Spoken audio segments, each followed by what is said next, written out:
In this video, you're going to be learning about the different poker action levels and how they affect every area of your life. For those of you new to my channel, my name is Adam Carmichael. I'm a mindset performance coach who helps poker players to reach that next level of performance. Now, if you're interested in going to the highest levels possible, make sure you stay around to the end of the video because I've got a special announcement to make how you can get involved in some one-on-one coaching I've got. Now, that being said, let's get into today's video. So, there are 3 action levels that we're going to talk about in today's video. Now, what I mean by this is we all take action, but what is the action based on? And there's 3 things the action can be based on, and that impacts everything, okay? So these levels work, level 1's the lowest, level 2's improvements, and level 3 is the highest. And I'm gonna show you how all your actions stem from one of these 3, and how it's better to be in certain ones over other ones. That being said, let's get started.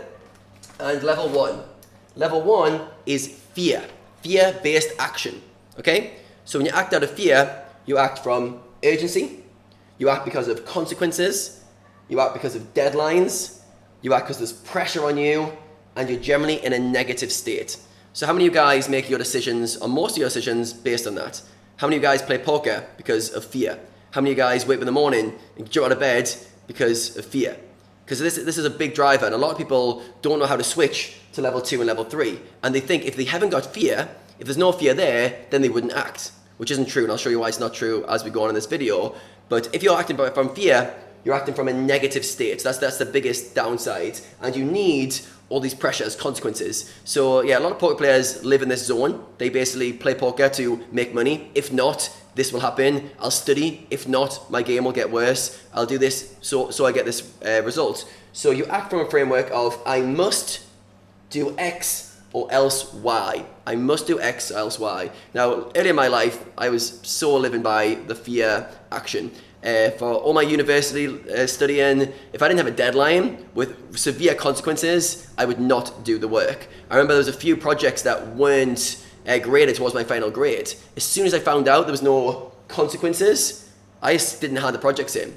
I got a meeting with my tutor, said, Adam, why didn't you do the work? And I was like, oh, well, it didn't count towards my final grade, did it? And they're like, no, but that's not the point. And I didn't have consequences, so I didn't do it. Then my dissertation at uni, I had a deadline on it, and I literally pushed it to the last 5 minutes. I actually handed mine in late, but I luckily got away with it. And I needed deadlines, always needed deadlines, always needed pressure, and I needed consequences. So for you guys, if you're acting from this zone, yes, it works, but it's short term, and you generally don't get to your bigger goals. You generally put out fires, you're very reactive, and you don't get moving. We'll talk more about the dangers of being in the fear zone as we go on.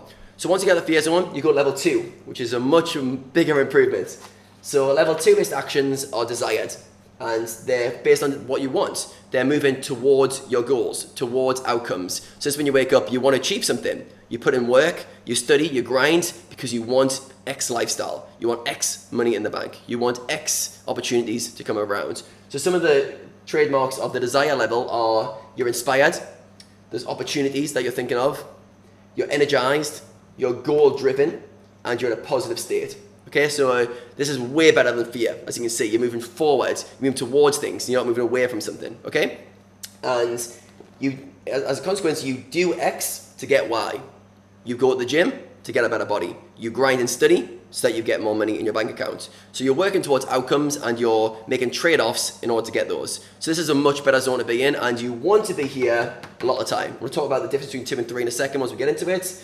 But you want to go from fear-based to desire-based. Now this is a big switch for a lot of people to make. If you're used to living by fear, to go to desire-based driven, it seems like it's not going to get you anywhere, because fear has this consequence of making you act because, oh, I need to act, this anxiety, this feeling I need to act. And when you remove that and you start transitioning to desire-based actions, it almost feels like, well, how am I going to get myself to do stuff? And I find a lot of players do this where they'll be very motivated in their careers, they'll make some money, they'll get to a midpoint level where say playing mid-stakes, making 5k, 10k a month, and then they settle. All the motivation goes. Why? Because the fear goes, consequences, urgency, pressure, all that stuff goes, and they don't transition to the next fuel source. So imagine this as a car, running a car.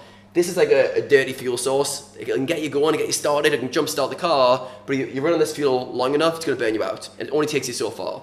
This is a much longer burning fuel. If you're running on desire, it's a cleaner fuel. It's going to get you further in life. So you need to switch from fear to desire. So when you're watching this video, I want you guys to be thinking about your life. You're not going to be 100% this, 100% that. But just think, your decisions, when you take action, Are most of your actions driven by fear or are they driven by desire? Just have a think about which one you're currently edging towards right now. And then we've got the third level, level 3, which is the ultimate level. Okay, I'll tell you why being a mixture of these two is going to be optimal. So this is called the viewpoint level. Okay, so actions based on the viewpoint, and this is often called acting as if. So this is where you are you're being the outcome. Okay, and I'll talk about how I'll explain this in a bit more detail as we go on. So you're acting as if, you're assured, you're acting as if the goal's already arrived, and again, you're in a positive state. So this one is basically, imagine like say you want an outcome. Let's say you want to be a high stakes regular. Rather than going, I'm going to do all this work to be a high stakes regular, you go, okay, what are high stakes regs currently doing? What time do they wake up? What time do they study? What time do they grind? I'm going to act as if I'm already that person. I'm going to start showing up that way. Let's say you want to have a great body. Say, okay, I want to have loads of muscles. So what do people who've got loads of muscles do? They go to the gym X amount of times. Okay, I'm going to start being that. So you start to become the outcome. So you're not doing the trade-off, do X to get Y. Now you're being Y, then doing X. So you start with, I'm that person. So this is like an identity switch. You basically go, what's the outcome I want? How can I embody that? How can I act like that now? And a lot of us don't do this. A lot of us will go, if I do X, Y, Z, I will get to this outcome, but we don't go, okay, if I already was that outcome, what would I do? And start from that frame of reference. So it's starting with the end in mind and embodying that end result and then taking action. You still take action. So both of these action orientated, but this one is doing something to get something. This is being something and then doing something, okay? So if you're in fear-based mindset, you're going to burn out, and it's basically it's a negative state.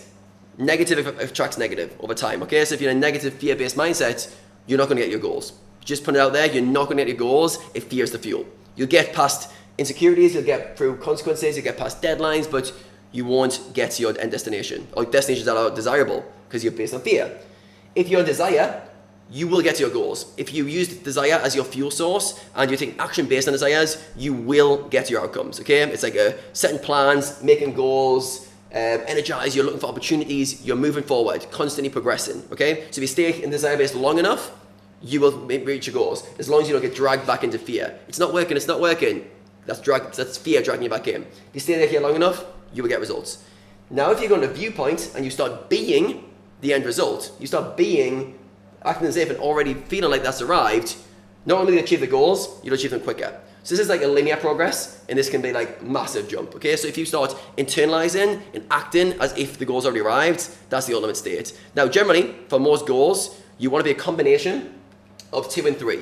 This one right here is useful only in very extreme scenarios. So fear is good, like say if you've got a lot of tasks on your list and you just need to do them, you've been procrastinating. The fear of consequences is a good place to get started.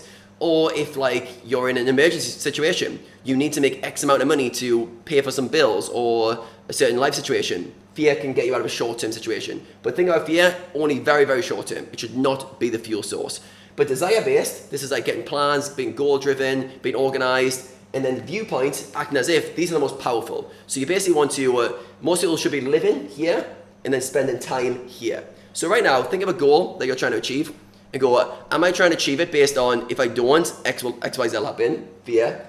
Am I thinking I want this, so all these amazing things are in my life and I'm acting in accordance with kind of the checkpoints to get me there? Or am I envisioning the outcome's already been achieved and I was going to act from that lens? I already was. So for myself, when I wanted to play the high stakes in my format, which was $1,000 heads up sitting goals, I started to go, well, what would I be doing if I was a $1,000 regular? What would I be doing? And I started to live my day like that. So think of your end outcome. If you want to go to the viewpoint mode, think of the end outcome and go, okay, magic wand, it's been granted.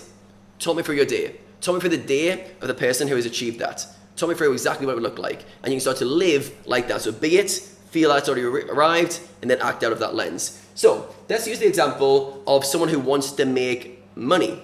They want to make some extra money, be financially secure for themselves. So the fear-based person will read a book like How to Overcome My Fears and Start Making Money. They'll start with overcoming fears, okay?